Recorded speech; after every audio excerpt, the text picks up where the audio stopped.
What's up, YouTube? Tim from Team Silverstorm here with my brother and fellow teammate Dan. And what did you just do? I just top 8'd the Springfield, Mass. Regional playing Yosenju Kaiju. What place did you get? I got 5th. Alright, sweet. Let's get in the deck profile.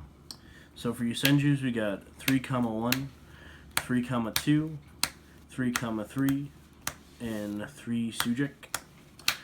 Comma 1 is the main reason why this deck is very good. It allows you to bounce your Kaijus back to your hand, answering boards very easily without using many cards to do so. And the Yosenjus just really are your way to push in damage. This guy's really important in Sujik because he allows you just to OTK your opponent going second after you break their board with Kaijus and bouncing them back and whatever. He does the extra 1,000 damage, and that really gets you there. You play 3 Jirago.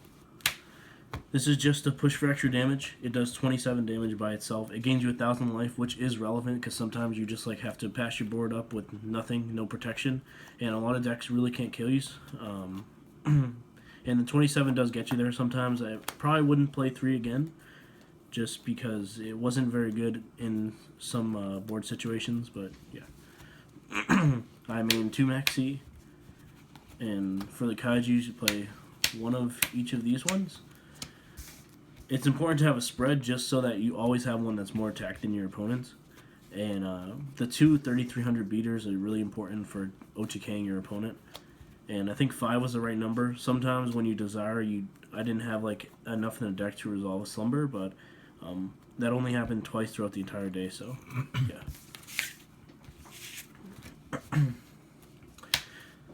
3 Pot of Desire.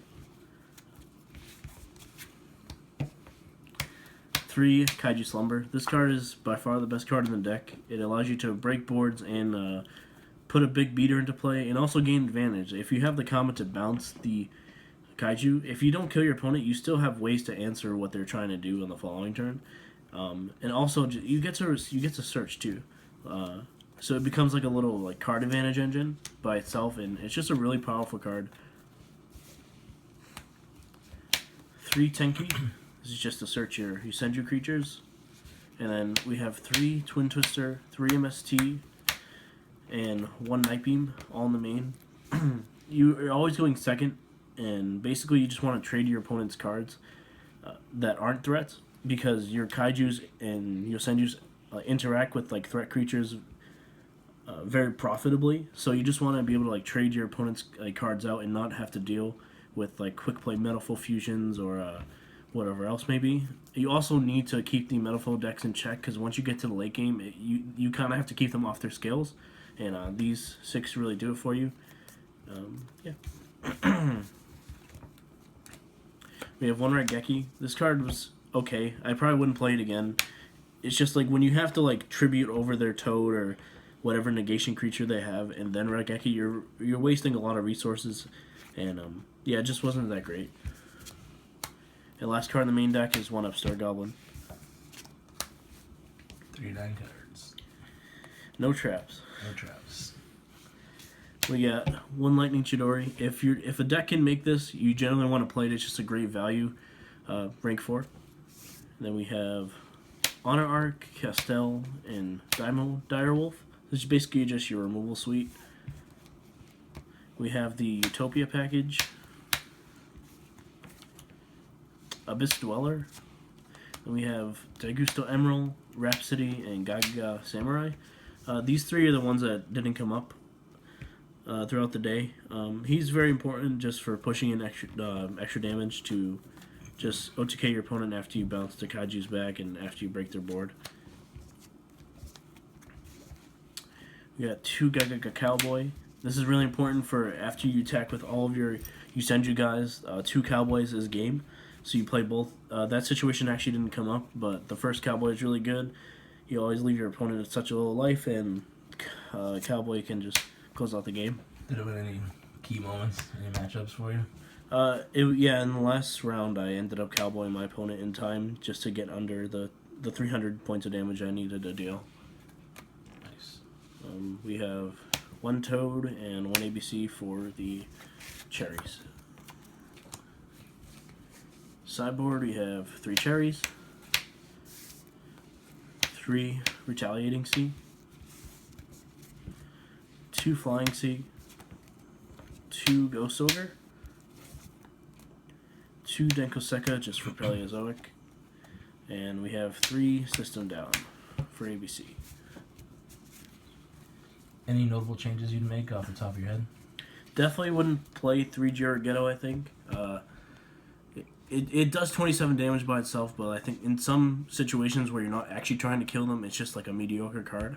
Raigeki wasn't as efficient as I thought it would be, so probably cut that for something. Probably a 6 Kaiju just to like not have your slumbers be dead after you desire sometimes, and to bump the ratio of removal spells. I think Kaijus are just insane. Like when I read the mechanic of just it's just a removal spell. It's like the best way to get rid of a creature in the format right now, and like when everyone's making negation creatures, it's just an easy way to just trade effectively, especially with Kama 1. It really helps the deck keep going.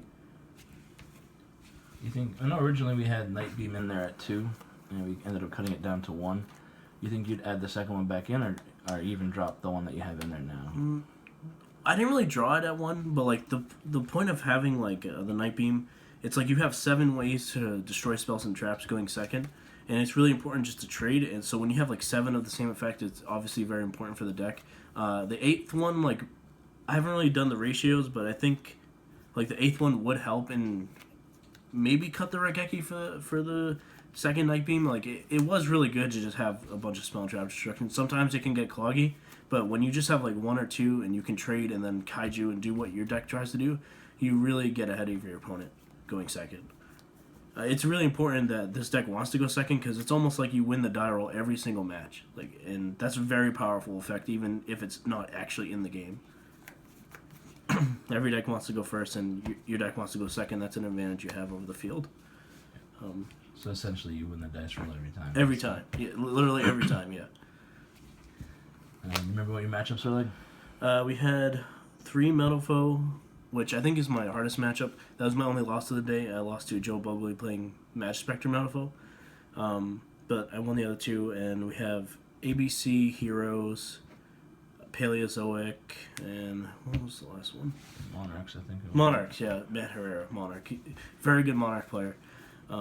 Yeah, the matchups are kind of weird. I think Metal Foe's a little weird because they have so many cards, and when you try to interact with like free cards by using cards like Kaijus or whatever, like you really have to have your Kamas to keep bouncing them, because you're just gonna run out of cards eventually because the deck produces so many free cards and you can't really trade effectively.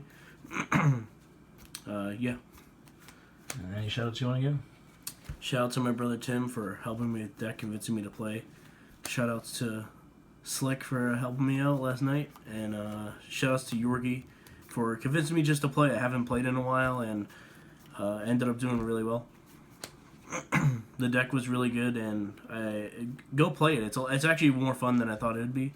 It's a fun deck to play, and a Go Second deck is great in the format, so yeah, try it out for yourself. Shoutouts to Silverstorm Gaming, our team. Shoutouts to our sponsor, Blightsteel Gaming. Thanks for sponsoring us, getting us out to the event. And I think that's it. It's a fun deck. Try it out for yourself. And yeah, it was pretty great all day.